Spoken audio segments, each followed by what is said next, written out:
Dans la nuit luganaise, c'est lui qu'ils attendaient.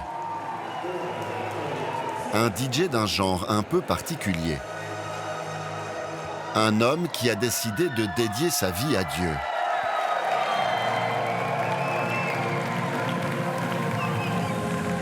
Padre Guilherme est un prêtre portugais qui électrise les foules aux platines.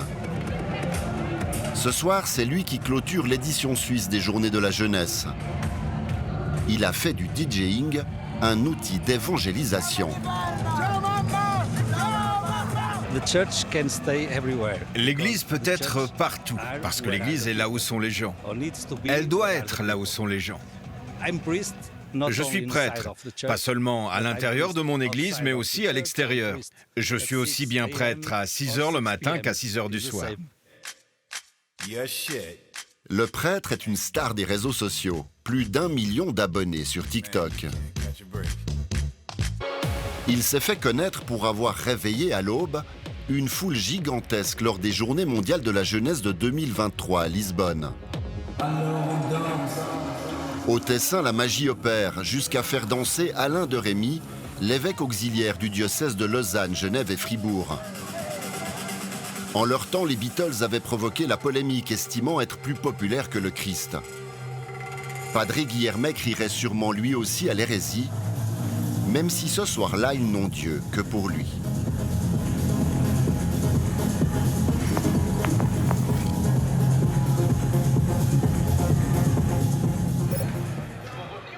En ce début avril, l'église du Sacré-Cœur à Sion accueille le festival Open Sky.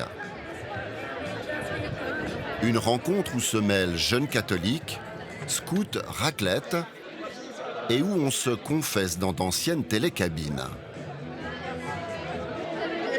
Une jeunesse qui va à la messe, mais qui trouve aussi sur les réseaux sociaux de quoi nourrir sa foi.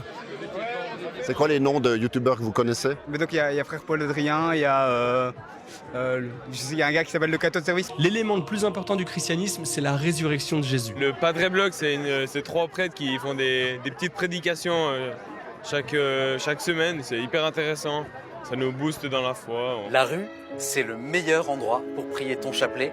Et je t'explique pourquoi en 3 raisons. Il y a Sœur Albertine aussi qui fait pas mal de choses. Hein? T'es religieuse? Mais du coup, t'as pas le droit de te marier? Et sur TikTok, je scroll et voilà. J'ai pas les prêtres qui viennent et puis c'est marrant, voilà. Oui, voilà. Mais je suis abonnée à personne, mais ça vient dans mon fil d'actualité, ouais, quoi. Pareil. Il y a quelques femmes, mais il y a quand même beaucoup d'hommes. Hein. Il y a beaucoup d'hommes. Il y a même pas mal de prêtres, ouais. C'est cool. En vrai, c'est génial parce que les réseaux sociaux, c'est vraiment le lieu où il va y avoir des jeunes qui vont être interpellés. Et on se rend compte qu'il y a un énorme pic de jeunes qui sont touchés. En fait, il y a énormément de jeunes qui ont soif de quelque chose d'autre. Les influenceurs chrétiens, source d'inspiration jusqu'au cœur du Vatican. Oui, c'est clair qu'en tant que catholique jeune, on s'inspire un peu de ces gens-là, oui, c'est clair. Ouais. Surtout pour notre service à Rome, ça peut nous aider, oui. En quoi? Le fait d'approfondir notre foi et puis de voir que d'autres jeunes comme nous peuvent aussi pratiquer leur foi de manière différente. Pour Vincent Brocard, engagé dans l'Église, ce n'est pas juste un effet de mode. Pour lui, la jeunesse chrétienne, souvent ringardisée, n'a désormais plus peur de s'afficher. L'Europe est chrétienne de base. C'est quelque chose qui est, je trouve, de moins en moins tabou d'être chrétien ici en Europe. Il y a une sorte, j'appelle ça un réveil des jeunes croyants et qui ont plus trop peur de montrer, par exemple, qui ont été, là dernièrement ça tournait beaucoup sur les réseaux sociaux, beaucoup de jeunes chrétiens qui se filmaient avec les cendres, parce qu'il y a cette tradition de commencer le carême en allant à la messe et le prêtre vous met des cendres en forme de croix sur le front et puis il se filmait avec ces cendres et voilà, il y a une sorte de tabou qui a été brisé, j'ai l'impression. C'est l'heure de la messe et de la longue procession vers l'église. Un moment de prière et de communion où chacune et chacun laissera pour un instant son smartphone de côté.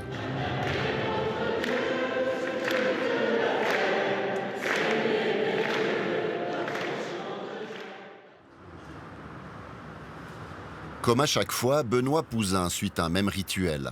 Voilà, donc l'idée là, on s'habille. Il met d'abord l'aube et la chasuble, puis ce prêtre de Valence dans la Drôme installe son matériel Voilà, donc là, il y a toujours un pied parce qu'en général, j'ai personne qui me filme, ou très rarement en fait. Avant de s'adresser à ses abonnés. Le carême est fini, mais tu n'as pas fini de continuer à grandir dans ta vie spirituelle. Alors je te donne 2 conseils. Tu vas voir, le premier, prie tous les jours, prends du temps avec le Seigneur. Et puis le deuxième conseil, c'est va à la messe tous les dimanches. Pourquoi ? Parce que des vidéos enregistrées à la bonne franquette et qui font un carton. Vraiment, je t'invite, sois fidèle à ce rendez-vous et tu verras ce que Dieu va faire dans ta vie. Vous êtes suivi par combien de personnes ? Alors, par exemple, sur TikTok, j'ai à peu près 155 000 followers. Sur Instagram, à peu près 40 000, 30 000 sur Facebook. Ça, c'est vraiment la magie de ces réseaux sociaux. C'est vrai que moi, le grand enjeu, c'est vraiment de passer du virtuel au réel. C'est-à-dire que les gens, ils passent à peu près 7 heures par jour sur leur portable, sur leur réseau. Donc, ça veut dire ils scrollent, ils regardent, donc voilà. Et quelque part, soit on dit c'est mauvais, c'est dangereux, soit on dit c'est aussi là que sont les gens, et donc c'est important de les rejoindre. Cette présence sur les réseaux n'est pas un hasard. C'était la volonté du pape François. Pendant son pontificat, il a exhorté son clergé à évangéliser ce qu'il a appelé le continent numérique. Et à en croire Benoît Pouzin, ça a porté ses fruits. Au nom du Père et du Fils et du Saint-Esprit. Amen. On l'a tous vu avec le mercredi des cendres. On a même parlé d'un raz-de-marée, c'est-à-dire qu'on n'a jamais vu autant de jeunes, autant de gens dans les églises. C'était de la folie, voilà. Et partout en France. Et ça, c'est entre autres dû à la présence sur les réseaux sociaux de prêtres, de religieux, de religieuses, mais aussi de laïcs, de jeunes. Dans le sillage de ces influenceurs, il y a désormais tout un écosystème qui s'est développé pour moderniser l'image de l'Église. À Bramois, en Valais, Yves Créta vient d'aménager chez lui un petit bureau. Et ce jour-là, il travaille sur une campagne de pub pour une paroisse. Il a créé une start-up spécialisée dans la communication pour l'Église catholique. J'aime bien le dire, on a le plus beau des produits en Église, c'est le Christ, mais on ne sait pas forcément le vendre. Contrairement à plein d'entreprises qui vendent leurs produits, ils en font un marketing énorme et énorme. L'Église, elle propose aussi quelque chose, mais elle ne sait pas trop comment aller le transmettre en fait au public cible. Rendez-vous à Sion chez un de ses premiers clients. Salut. Hello. Il a été mandaté par l'abbé Luisier pour réfléchir à la communication de la paroisse. Ça marche.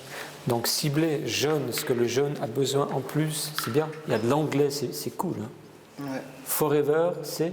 Ouais, c'est les parcours des couples qui font. Ah, mais oui, c'est assez chouette. Sinon, moi, je suis fan du slogan « L'Église a besoin des créatifs ».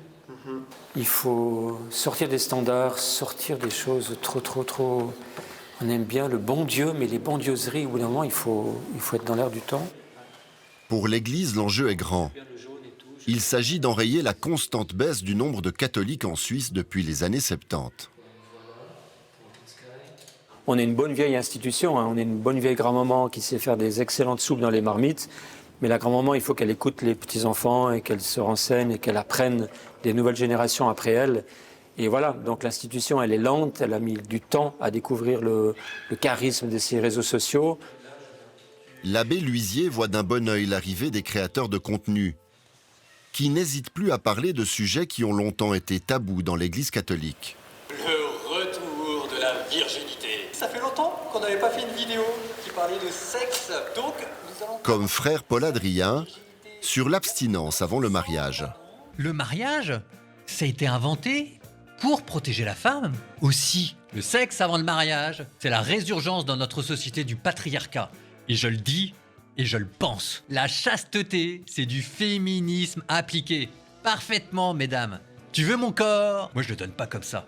En fait, il arrive à parler d'un sujet tabou en société, hyper décomplexé. Oui. Et puis il dit les choses. Et ça, je pense, c'est ça qui plaît aux gens. Tu vois, cette vidéo, il a 500 000 abonnés. Il y a 100 000 personnes qui l'ont vue, celle-ci. C'est plus décomplexé qu'à une certaine époque. Hein. Bien sûr, ouais, non, il n'y a plus aucun sujet qui fâche ou qui met mal à l'aise le prédicateur ou la personne qui regarde. C'est des sujets, voilà. Le jeune vit avec son corps, le jeune vit avec sa sexualité. Et l'Église en parle, heureusement qu'elle parle, qu'elle donne des murs porteurs, comme j'aime bien dire, des fondements à la réflexion. Les protestants aussi tentent de faire entendre leur voix. Une voix différente qui provoque parfois certaines tensions. Carolina Costa est pasteur à Genève. Cela fait des années qu'elle défend sa vision de l'Église sur les réseaux. Alors Jésus était-il viril au sens de ce modèle dans l'Antiquité romaine, c'est-à-dire un gros bodybuilder, sûr de lui, mâle alpha, patriarcal et surtout tout puissant? Ou est-ce que justement c'est enfin un homme qui a réussi à réconcilier son pôle masculin et féminin? Et toi, qu'est-ce que t'en penses? Elle se veut moderne et progressiste en phase avec son temps, bien loin du discours conservateur.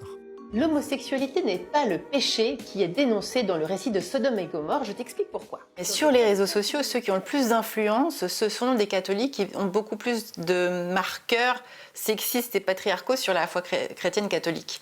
Donc c'est eux qui ont le plus d'écho et de résonance. Donc je vois bien qu'ils font des vidéos qui sont exactement à l'opposé de ce que je fais. Et mon équipe travaille aussi à regarder ce que eux font pour qu'on puisse nous faire des contenus qui répondent, mais d'une autre manière, au même sujet qu'eux ils abordent. Carolina Costa fait équipe avec son mari. Voilà. J'ai fait un petit reel. Super. Ils proposent toutes sortes de contenus. Et depuis peu, des vidéos générées par l'intelligence artificielle, comme ce Christ dans une manif LGBT.